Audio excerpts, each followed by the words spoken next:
Voulez-vous, oui ou non, que l'Algérie devienne un État indépendant coopérant avec la France dans les conditions définies par les déclarations du 19 mars 1962 ? Le 1er juillet 1962, un référendum est organisé en Algérie. Ce référendum faisait partie des accords d'Évian, signés le 18 mars 1962, qui ont marqué la fin de la guerre.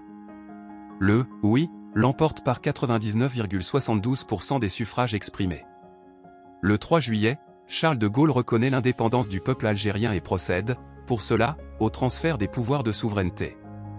Celle-ci est toutefois proclamée en Algérie le 5 juillet 1962, pour coïncider avec la date de la prise d'Alger. Après plus de 7 ans de guerre et 132 ans de colonisation, l'Algérie devient un pays indépendant, la République algérienne démocratique et populaire est née.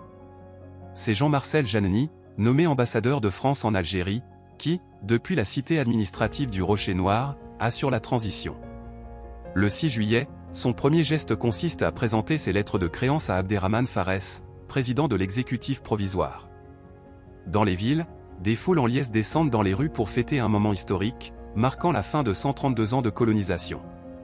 À Alger, des représentants du GPRA, dont Ben Youssef Bankeda et Krim Belkacem se présentent à la foule. Krim prononçant son discours en kabyle. Nous publions l'extrait de ce discours dans la deuxième partie. Mais l'absence d'Ahmed Ben Bella, resté au Caire, témoigne des tensions au sein du gouvernement provisoire et du FLN, préfigurant les conflits à venir. Ce dernier qui conteste la légitimité du GPRA s'emploiera, dans les semaines suivantes, à conquérir le pouvoir.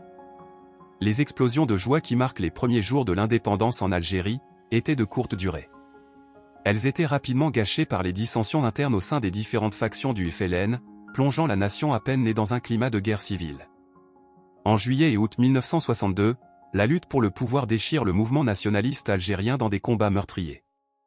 Face au GPRA, soutenu par la Fédération de France du FLN et par les Djounous des Wilayas 2, Nord-Constantinois, 3, Kabylie, et 4, Algérois, se dresse l'état-major général, dirigé par le colonel Ouari Boumedienne, auquel s'est rallié l'un des principaux chefs historiques du FLN et ancien détenu en France, Ahmed Ben Bella. Ce groupe, bientôt surnommé le « clan d'Oujda », car basé dans cette ville de l'Ouest, voit affluer les troupes d'une ALN bien équipées. Les affrontements deviennent inévitables alors que le pays semble se déliter, avec la multiplication de pouvoirs locaux. Deux autres chefs historiques, Haït Ahmed et Mohamed Boudiaf, gagnent la Kabylie, où ils créent un comité de liaison et de défense de la Révolution, CLDR, avec l'appui des combattants de la Wilaya 4. Une lutte fratricide, en plusieurs épisodes, fait des dizaines de morts. Le 29 août, de violents affrontements éclatent en plein centre d'Alger. L'insécurité s'installe dans la capitale. Martyrisée après 8 années de guerre, la population est à bout.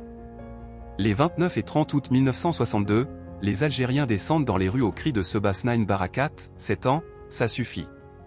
Les opposants à Ben Bella et Boumedienne, dans le but d'éviter une guerre civile, certains ont préféré renoncer, ou se rallier pour certains d'autres. À suivre. Pensez à vous abonner et à partager.